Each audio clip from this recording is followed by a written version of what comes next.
Good morning and happy Zeus Chanukah, conclusion of Chanukah. And apropos, we're actually learning a Chanukah mimer, as divine providence would have it.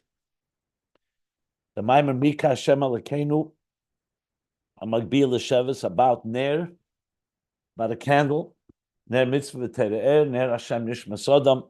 A mimer said by the Alter Rebbe, a Chanukah Tov Kuf Samach Vov, which would mean the year Samach Vov would be 1805, Chanukah, December 1805, which would make it how many years ago? 1905, 2005, 218 years ago. 218 years ago. And the mimer then was explained and elaborated upon by the Mittler Rebbe and Tov Kuf Pei Vav or Pei Zayin, depending on different versions, which would be 20 years later. So that would make it 20 years of this is 200 and what did I say from 1805 to 218 years ago. So something like 198 years ago from the Mittler Rebbe. And that's what we're in the middle of learning now. 1825, that would be 25 or 26. So, what is the theme of the mimer? As I said, it's about Ner, understanding the concept of a candle. Of course, the connection to Chanukah is obvious because Chanukah is about Neris, about candles. And today is the last day of Chanukah, where we light all the 8 candles of the menorah. So more specifically, what we learned was that the candle represents both the divine and animal soul interacting with each other, with the divine soul being the wick, the animal soul being the oil.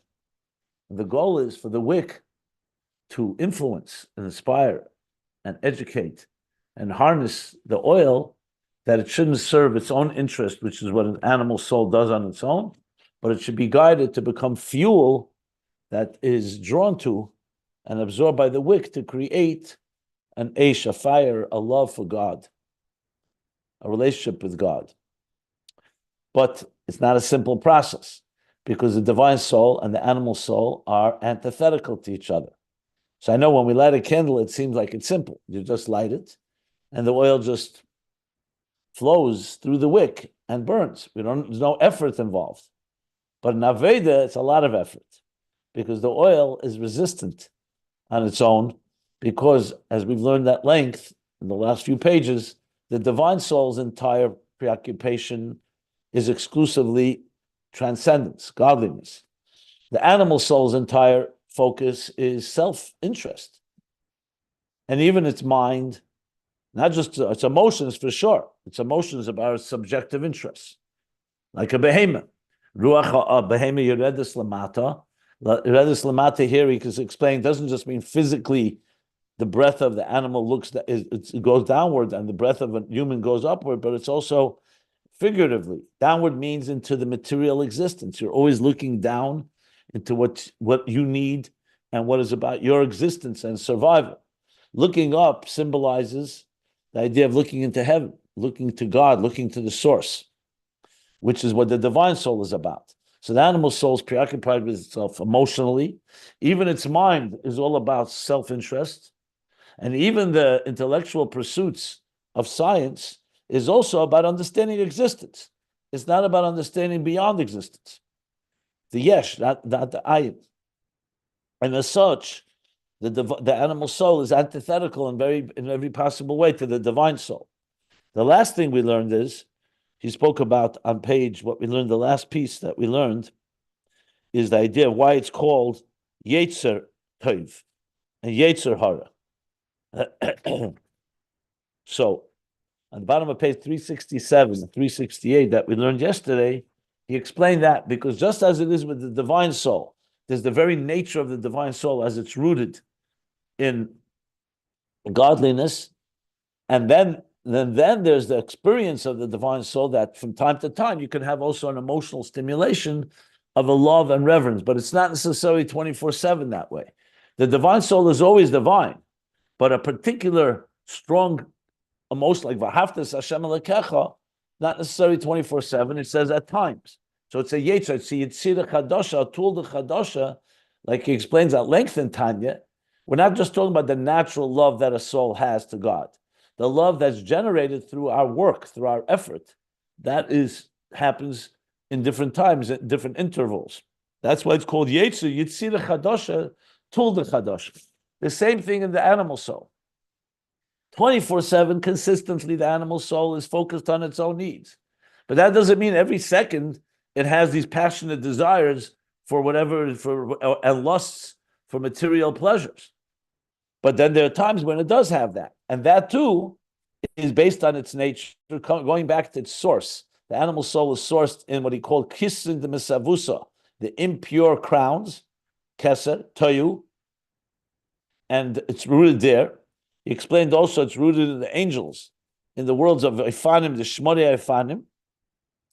So, but that is the general state of being of the animal soul. And then there are times when there's a tulda chadasha, lefisha, where a particular passion and desire in this for some worldly pleasure, some physical pleasure emerges. It emerges, it's concealed till then in a form of makif in the Nefesh HaBamis, but it's not always there in a revealed way. And that's why it's called Yetzirah B'Lashon Yitzira Shenetza Ram Mekede. So it's drawing from the source, from the Emek Ra,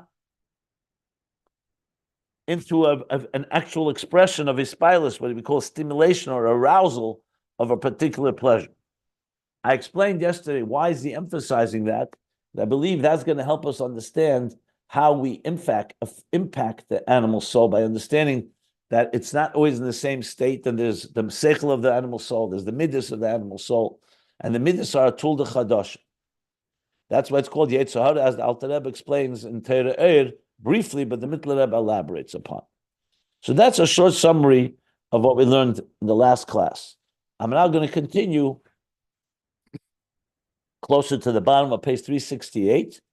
And now is going to be the fascinating collision, if you wish, or the fascinating interaction and encounter. What happens now that the animal soul, the divine soul meets the animal soul? Because now we want them not just to be two separate realities. We want one to influence the other, and namely the divine soul to influence V'ahavtas Hashem Elokecha b'chol levavcha b'shnei yitzarecha, that the Yetzer Hara and the general animal soul should be affected by the divine soul. So now he's going to explain the dynamics of that. And this too is the basis of the section in Ayin Beis, just since it's all we're all learning this all to give us background and source material. This is all on page, as I mentioned the other day, the Rebbe Rashab is quoting straight from these sections here. Let me just give you the page. Yeah. Page 1464 in Ayin Beis continues the discussion that we're learning here. So again, let's lay out the coordinates. There's the divine soul, the wick. There's the animal soul, the oil. They have very different personalities, bottom line, and very different experiences, including the birthing of the emotions. The divine soul births divine emotions, love and reverence of God. The animal soul births, meaning the intellect of the animal soul, births love and pleasure for material physical things. That's the two different worlds. Now they come together. Vihine. And the pages can be found at ayinbeis.com if you want to follow along. So he says, Vihine, and now, we see a novel thing. Advar chidush means a very innovative, very unique thing. Upelagadol, and a great wonder. A surprising, you could even say, a surprising element now comes into play. And what is that? The inyan chibur v'kishur, the beis hanefashos hanal. In the connection and the bond that's created between these two nefashos. We just described very two different personalities. It's like Yaakov and Esav. They're different in every possible way. Yaakov is the scholar, Ishtom Yeshiv Ahalim, the wholesome one, the scholar, Yeshiv Ahalim, dwells in the tents.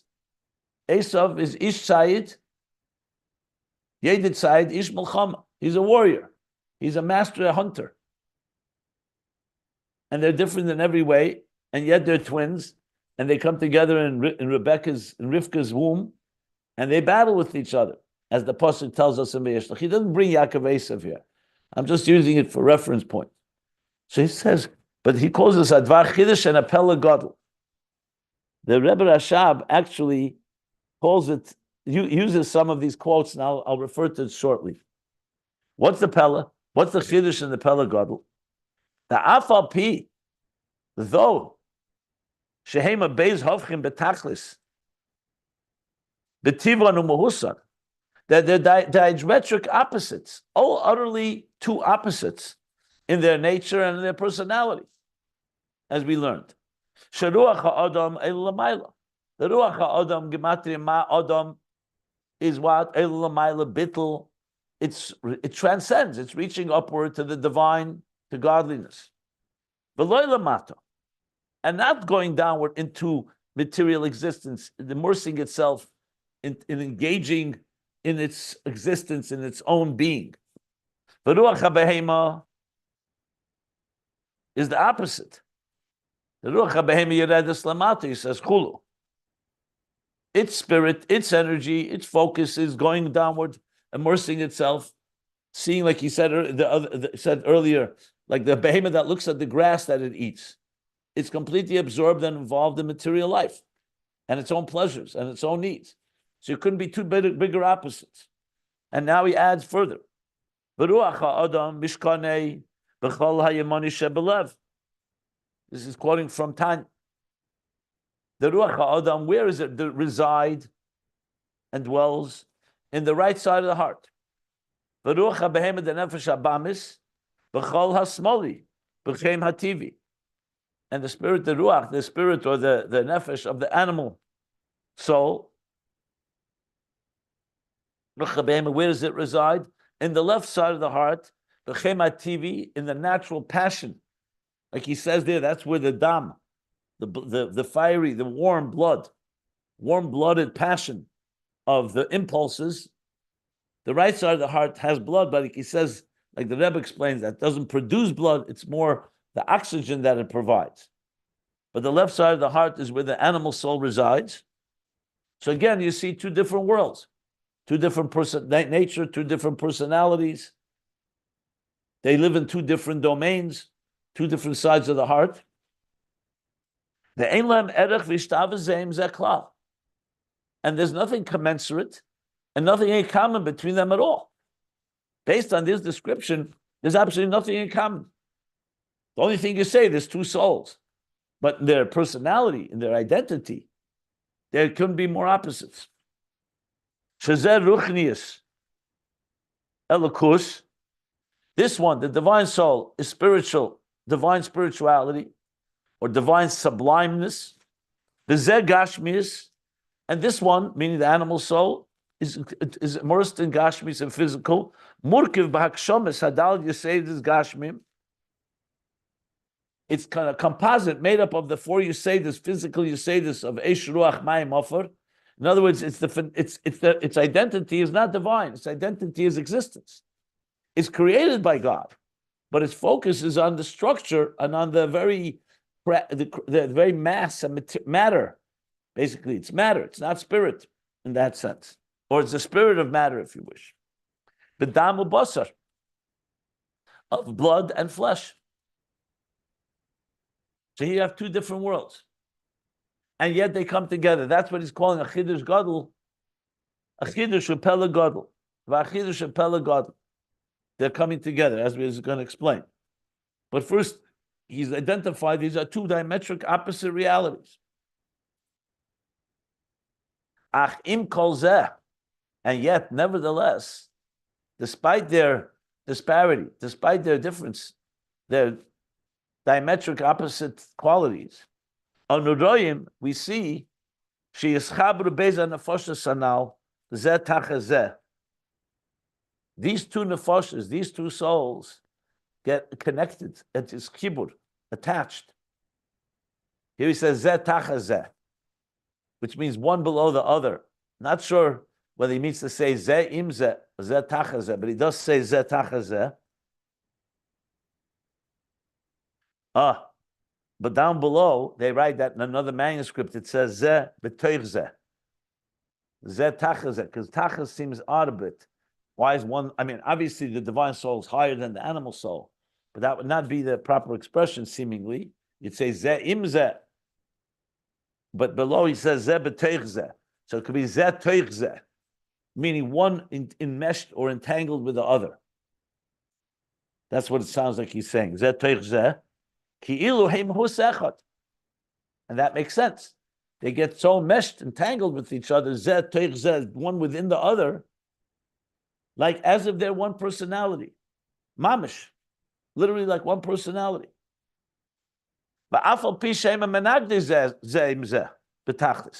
Even though they oppose each other, utterly oppose each other, completely two different agendas. So Zehu miniflois Hashem. This is the Pelagod. This comes from God's wonders. That he connects and attaches and binds one thing with its diametric opposite, mamish. In other words, on their own, they would not have the ability to coexist. And here they get so immersed with each other. That's from the Floyes Hashem. That's what he calls it, God's wonders. That's what he calls it, a Pelagod.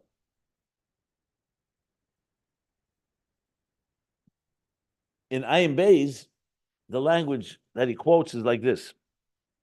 He says the same idea, that they're two opposites.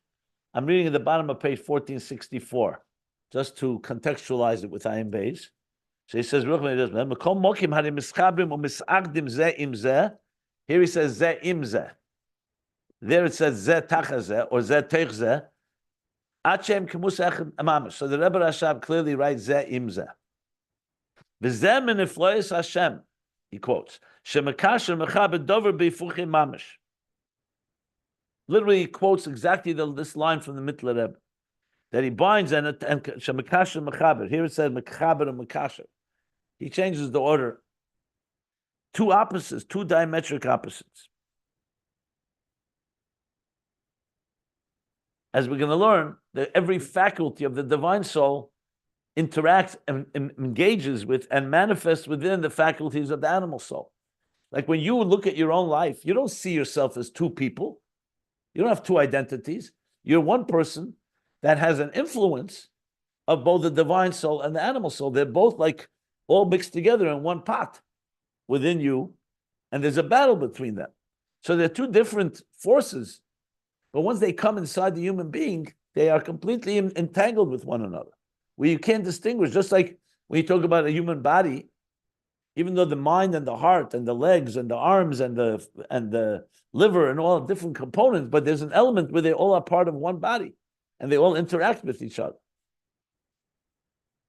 But when it comes to other parts of the body, it's not necessarily diametric opposites. Here, it's a diametric opposite, is what he's saying here.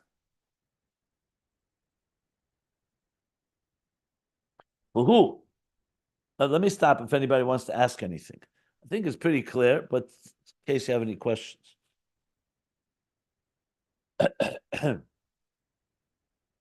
Well, who? The last line on page 368, we're going to 369 now. Who mashi slapshus kol koyach bekoyach befrat min hanefesh alikis.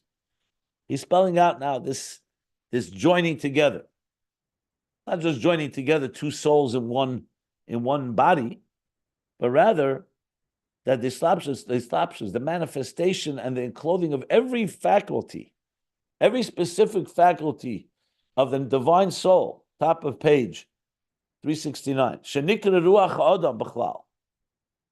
Is b'chol koyach v'koyach b'frat b'nefesh ha'bama shenikra ruach ha'behema.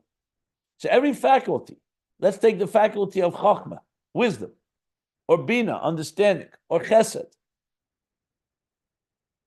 You don't have it like two sets of 10 faculties. The divine faculties themselves manifest within the animal faculties. In other words, you have love in your heart, part of who you are, and you could use it either a love that goes according to the divine soul's interests, or the love will go toward the animal soul's interests. Let's say you don't have two arms. I mean, yes, you have two hands, but you don't have one hand of the nefesh halikis and one hand of the nefesh habamis. This very hand is one, my right hand. The nefesh halikis will use it to give tzedakah. The nefesh habamis, God forbid, would use it to indulge in your own pleasures, or God forbid, to hurt somebody. So it's the same hand with the nefesh halikis and nefesh habamis are both residing in equally. Like he explains in Tanya, they both battle over the Irktana Zaguf.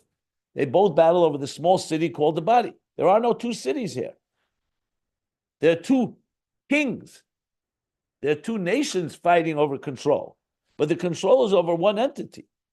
So the koyach, every koyach of the nefesh halikis, even though it comes from a different place than the koyach of a nefesh habamis, but when they come inside us, that's the pella. To say that in the root, higher worlds, there's a place where the divine soul comes from and where the animal soul comes from. Fine, God created two different personalities. But here the Chiddush and Pella Gadol is they come together, these two opposites, and join together in the same person. It's not two people. It's two forces within that person. So every koyach, befrat, of nefesh halikis manifests b'chol koyach b'nefesh habamish and ikaruach habehema. So you have one opposite manifesting within the other opposite. It's like fire and water all together in one place. That's a miracle. You can have fire here and water here, but to bring them both together, not suggesting animal soul and divine soul is fire and water. I'm just giving it as an example.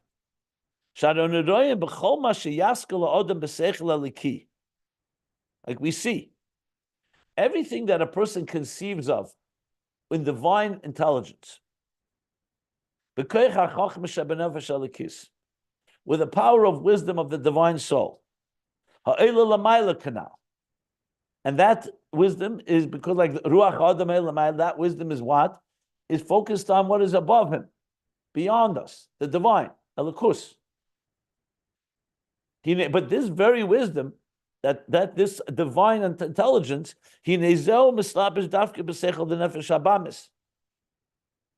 it doesn't remain removed in the seichel of nefesh habamis, which also resides within us. The seichel of the nefesh halikis manifests within it, in the seichel, the intelligence of the animal soul.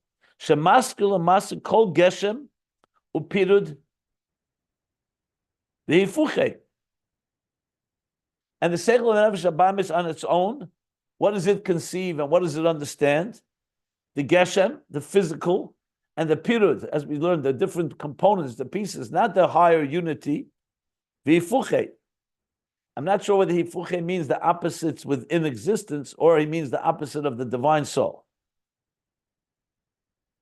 In other words, it's not like, even though they come from very different places, but when the divine soul is active and thinking about God, it also engages the animal mind.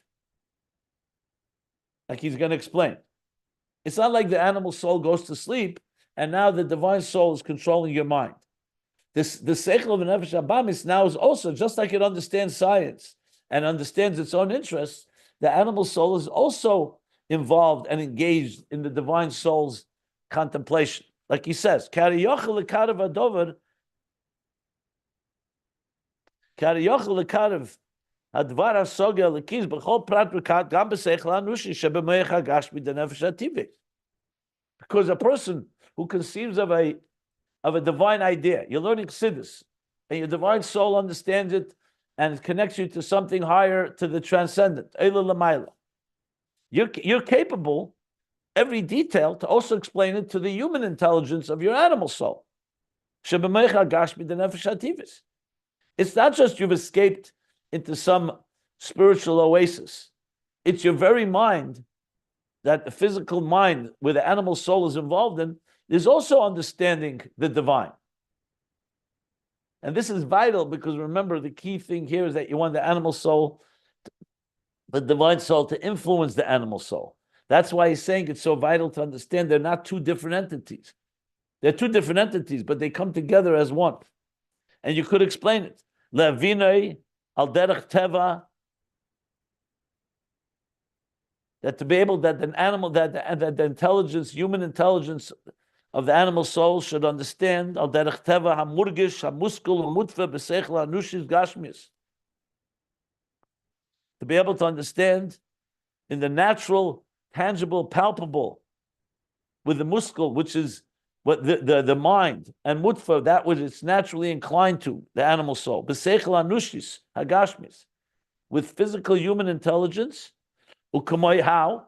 Alidei meshalim v'dimyenus anushim hakrevim lahaskin hanimshul b'seichel aliki kamoy shu l'mayla. Through examples and different anecdotes or different examples, the dimyenus would be comparisons, where you find examples in the material world that the animal soul relates to.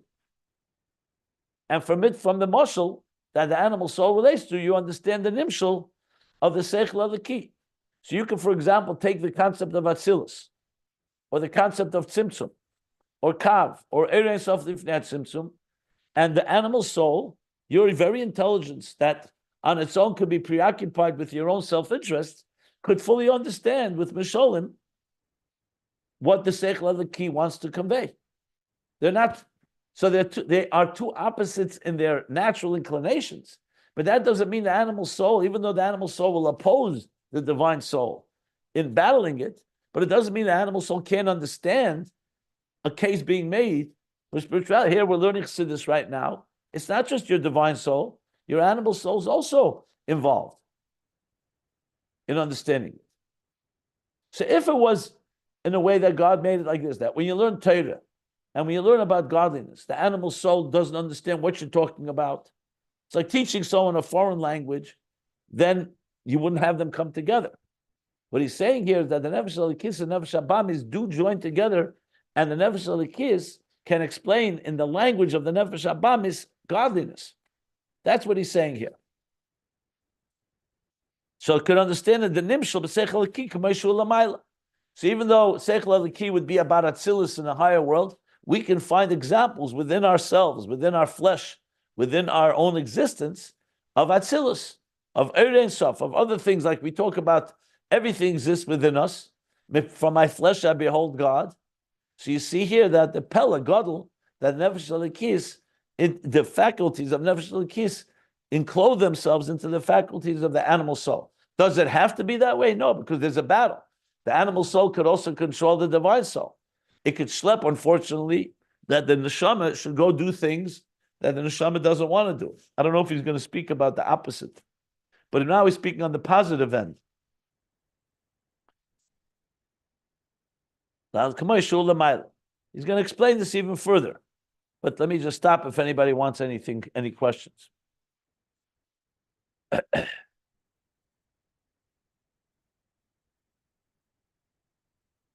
Ukamoy, basoga lekis, the chochmet tata. He's giving an example.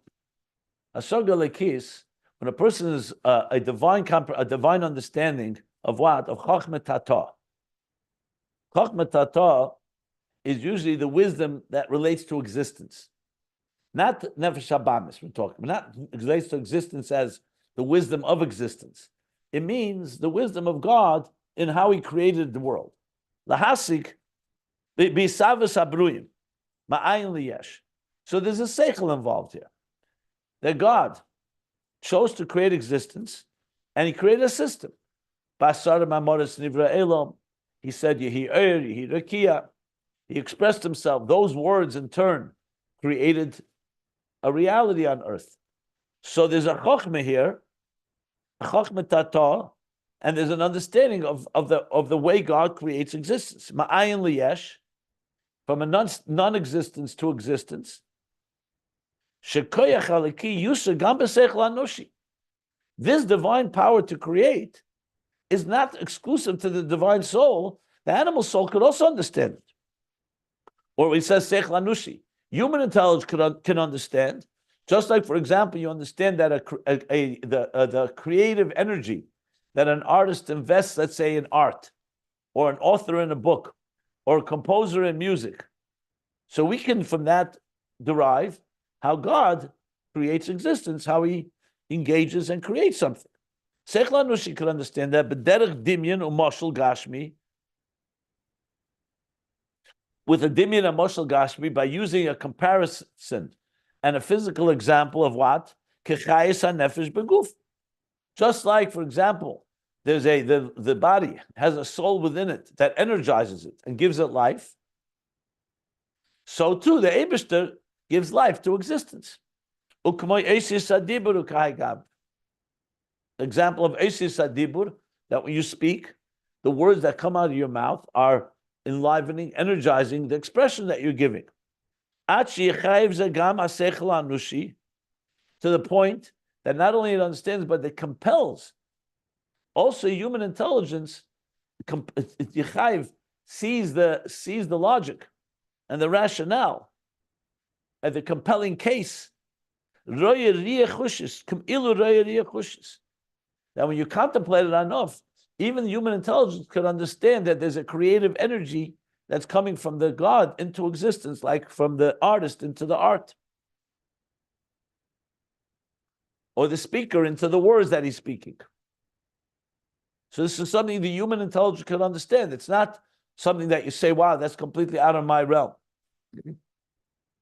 And though the fact is that this animal soul is understanding something that goes against its very nature, because the nature, the diametric opposite, the very nature of this intelligence of the animal soul, on its own, it only understands akshama, materialism. It understands crass, empirical, very, very tangible, palpable, and limited knowledge. And pirud, how things are separate. And yet, this very animal soul, who on its own, without the divine soul's education, would understand things in a very materialistic way, it can be trained to understand, with examples, divine energy within existence. Now, this is critical because in all this, in the Alter Rebbe's Maimer, he said the divine soul affects the animal soul, but he didn't break it down how. And the Mittler Rebbe is going and dissecting the exact details, because you can actually explain to the animal soul ideas of chassidus, this idea of asog elikis. Even though the animal soul on its own is initially not going in that direction at all, it's going the opposite direction. In other words, if you ask the animal soul, what are you interested? A good meal, a good steak, something that satisfies my pleasure. But at the same time, and that's the Pele Gadol, that doesn't mean the animal soul cannot appreciate a godly idea if you explain it in the right way, like he's saying here.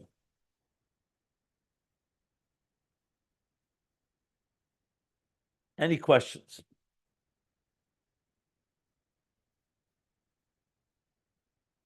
Quite fascinating, no? How he explains this, very powerful.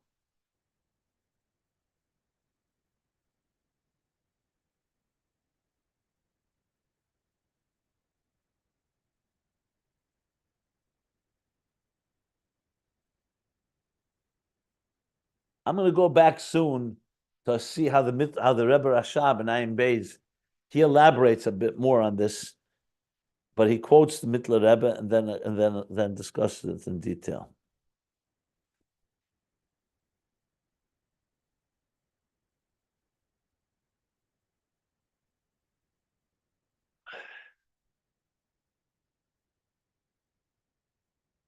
Okay.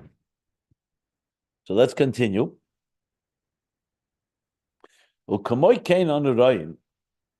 So too we see Shebelev Basar Agashmi. So now he gave the example was Seichel. So we see how a divine idea or an idea about the divine method of creation can be explained to the Seichel of the Nefesh Abamis. What about Midas? Can the emotions of the divine soul also manifest into the emotions of the animal soul? And this is more complicated, because now we're not talking about explaining it. Now, explaining, fine, Nefesh Abamis is an intelligent soul. So just like you can understand mathematics and astronomy and physics, you could also understand the divine intelligence. You could also understand divine logic, divine knowledge, divine seichel, divine intelligence. But now the midas, he says, now kamoy kein on eroim, so too we see, gam b'midas hativi shebelev basar agashmi, that also the natural emotions in the physical heart of, obviously he's talking about the animal soul, malbishim, they can serve as garments or channels or containers. Lemidas aviyira likisha benefesh likisha ela lamayla. They're also not, even though they're fundamentally diametrically opposed to the divine soul, but it doesn't mean they cannot serve to also be a garment to the midas of the nefesh likis, which is ela lamayla, which means is focused not on love of self and love of material pleasures, but love of God. Let's see how he explains this. Dahainu, what does that mean? That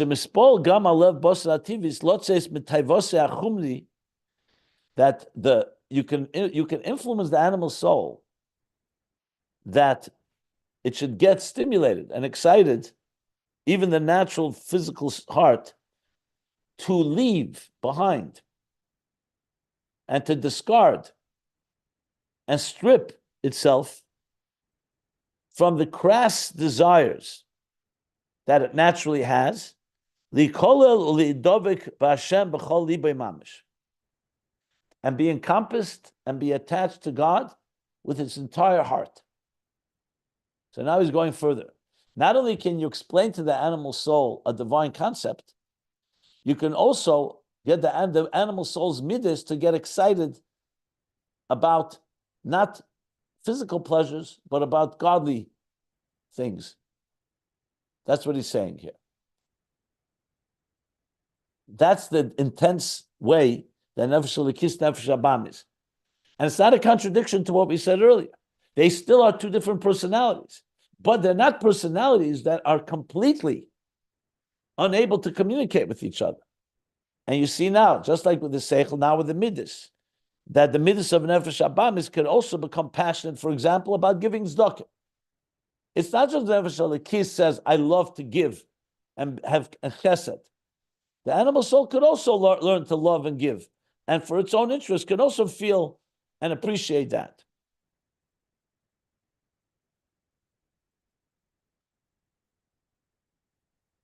K'moshe Kosev, like we say, "V'ahavtas Hashem Elokecha b'chol levavcha b'shnei yisorecha."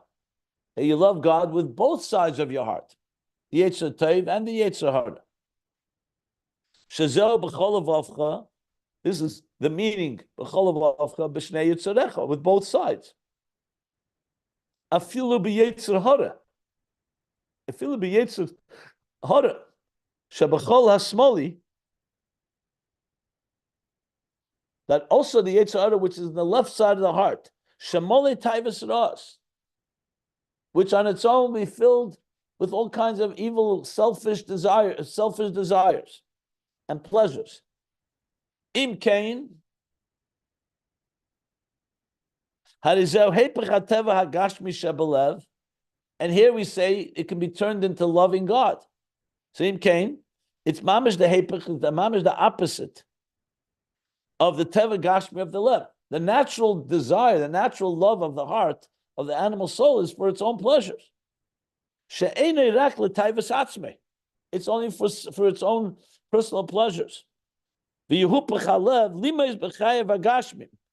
here you can affect that the heart, the physical heart also of the animal soul, should be transformed. To despise material life and pleasure. And it shouldn't be a conflict, two different hearts. One heart desires godliness and one heart desires the animal physical pleasures. But there should be only one heart, La Hashem Levade. So we see here too, not just with the Seichel, but also with the Midas, that the Nefesh Elikis can actually affect the animal soul's heart and emotions to be directed toward godliness, not toward its own pleasures, opposite of what it would be on its own.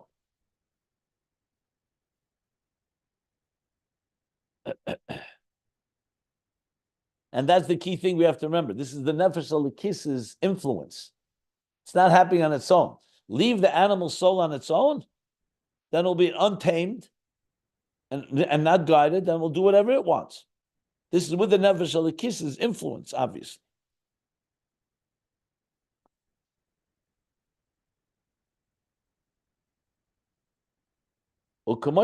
And so too, Gam b'chol sheyasa odam b'pizur hanefesh habamis b'chol asokov. He's now going to the general life that we live. He's talking now. We talked about the intelligence, seichel. We talked midas. Now he says, say so too. Everything that a person does, b'pizur hanefesh habamis b'chol asokov. Pizur means scattered, fragmented. Meaning all the fragmented activities where the animal soul's involved in the business of the day. All our affairs. They go in all directions. Here you're doing a business deal. Here you're traveling. Here you're eating. Take an average day, and it's called pizur.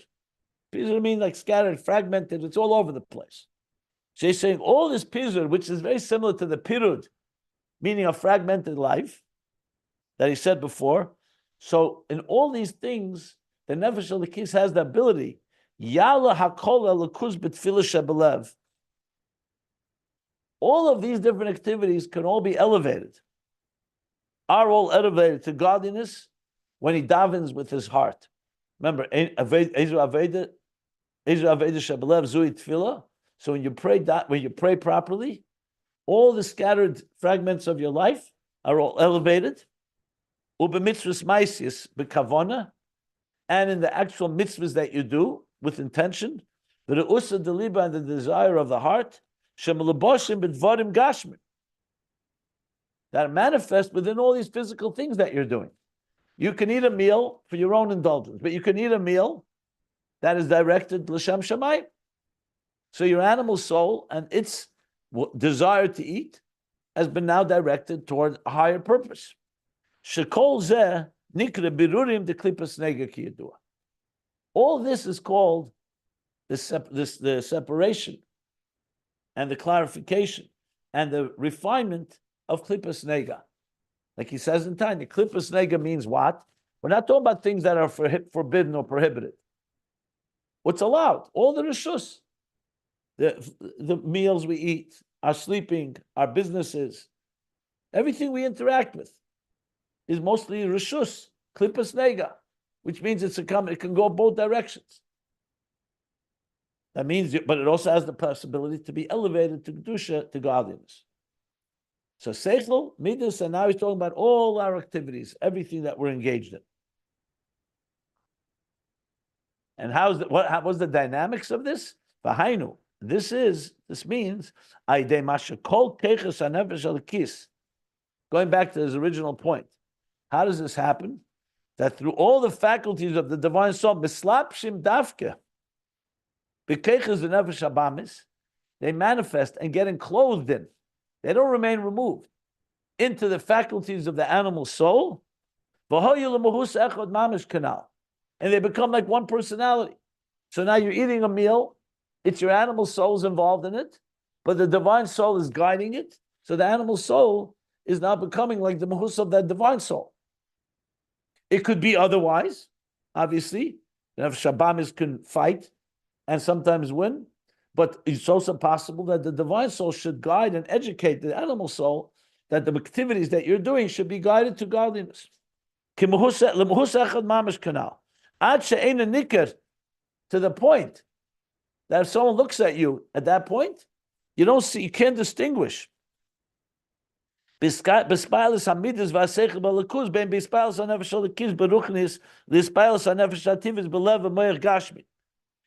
distinguish between the stimulation, the excitement of the emotions and the intelligence of the divine and godliness, between how the divine soul is excited, beruchnis, to the excitement of the natural soul in the physical heart and mind. In other words, when a person, let's say, is eating a meal l'shem shamayim, or doing business and is being directed toward godliness, or he's understanding the idea of yesh ma'ayin or creation with examples that the animal soul could understand, and the person gets excited by it. Can you tell me where the excitement is coming? Is it coming from the divine soul or from the animal soul? You can't know, because they've now become like one. The divine soul has so permeated, at least for that moment, the animal soul, that it's like one b'hus echad, where you can't distinguish between the excitement of the divine soul and the excitement of the animal soul. And we'll soon see how this fits perfectly to the mashal, that the shemen, once the candle is burning, you can't distinguish. Of course, you see a wick and you see oil, but it's one flow. The flame is coming from one place. The nefesh habamis is oil, is feeding the wick and creating one flame, not two flames. So this is the extent of the seamlessness, the pelagodel that he said, that happens. Now, obviously, this is with avodah. You don't have avodah, you're going to have a battle. But he's talking now the case where the divine soul is manifesting within the animal soul, seichel midas and all our activities, and creating this seamless flow where you can't distinguish between the two of them. Yeah.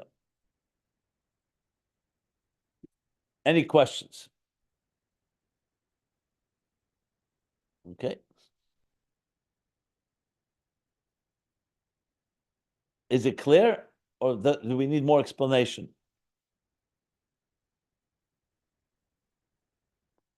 It's pretty clear. Good. No, I'm glad. Very powerful piece. Just like really, I'm trying to remember if I saw in other Maamorei such a clear explanation of what it's like. I mean, this is like beautiful, because if a person can maintain such a level of harmony and seamlessness between divine soul and animal soul, we are going to be very healthy people. The challenge is that the animal soul has all its tricks up its sleeve and doesn't let you get to this point. But there is this point. I'm sure all of us have at times we feel this way.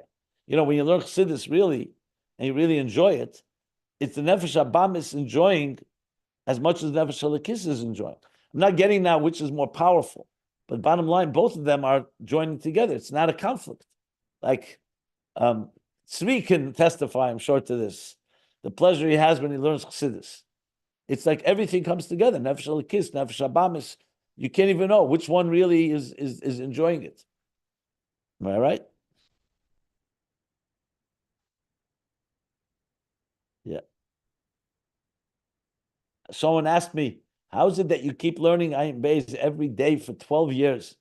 So I said, my animal soul enjoys it. And when the animal soul enjoys something, you usually stick with it. That's the truth. Rabbi Jacobs, I would refer you or remind you the story of the guy who came to ask you for a certain mimer in the office. And he asked him, what is so good? I don't know if you could share all the details, but... Gewaldige Meise, yeah. He told me it was the only thing that was stronger chassidus than Taivas Nashim. Yeah. That's how he knew chassidus was real. I remember the Maimer Vayikach Levi, Vayelach Ish Mebeis Levi, Vayikach. Yeah, in Samach Vav. Yeah, it's a powerful story.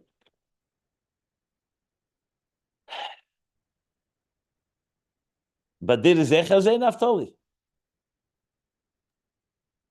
The more I listen to you, the more I get excited. Okay. Look, the fact of the matter is that I don't want to say it in Graba Aces, but I remember a journalist once told me, he came to Fabrengen, then I think Simchas Torah, and when he saw the Rebbe leading the dancing and all the Bachrim dancing, he said to me, when you have such ecstasy and pleasure, he could see why that would weaken the pleasure of other things in this world. He says, because this is a perfect example. Because in other words, Kedusha is not about having a less pleasurable life. It's just that the pleasures are in Kedusha things instead of in grubba things. It's not like a tzaddik is a boring life, or a tzaddik lives in sadness. He's to deep pleasure. His pleasure in doing a mitzvah is just like someone else's pleasure in eating a steak or other, God forbid, things that we shouldn't mention. But that's the point here. Yeah. It explains why somebody asked once the Rebbe a tikkun for something which is negea b'moyach, and the Rebbe didn't give him a sgula which focus. He told him he should work hard in learning chassidus. Should be misiyagea b'chassidus. It's basically to change the pleasure from. You can't destroy a pleasure. You could change a pleasure. You rechannel it, redirect it. Yeah. There's the Sikh in Teira Shalom that I taught years ago, where he talks about that. Talks about sexuality, actually. It's a Sikha from Yutes Chaf Aleph Kislev Tafresh Ayin Gimel, I think. And Gimel and Daled. Upon him, they were singing Padur Shalom Nafshi, and then it says Chilul Brise. So the Rebbe Rashab spoke a whole Sikha on Chilul Brise and said that the only way to be Mesakin, that Aveda, is through Chassidus, because Chassidus takes the etzem and directs that pleasure into the right place instead of the wrong place. A very powerful sikha. I wonder if you found out, I know you were trying to find out, part of the sikha which was never printed. The Chayzerim, who are all gone by now, basically made that we'll never share what they was said. There were clearly things said there that were very personal. I'm not sure of the details. Yeah. Oh, you remember exactly. It's in the Sikh. It says that there's more discussed, but even what we have is quite. If anybody wants to study it, I gave 2 classes in it. You can find it on our channel. I gave 2 classes in depth. Very powerful Sikh. Here, the focus is not necessarily on being mahapich, a forbidden pleasure. Here, the focus is that the nefesh habamis is so engaged with the nefesh lakis that you can't see the difference between the spirals because they become like one. Okay, so we're going to stop here. Now comes a parenthesis. You're going to give a dugma for this. Yeah, beautiful. And you see this here. You can see the Rebbe Mitler Rebbe's contribution to the Alter Rebbe's original Maimer. All this, if you go back to the Maimer and Alter Rebbe's Maimer, it's all there, very, very short, like one line.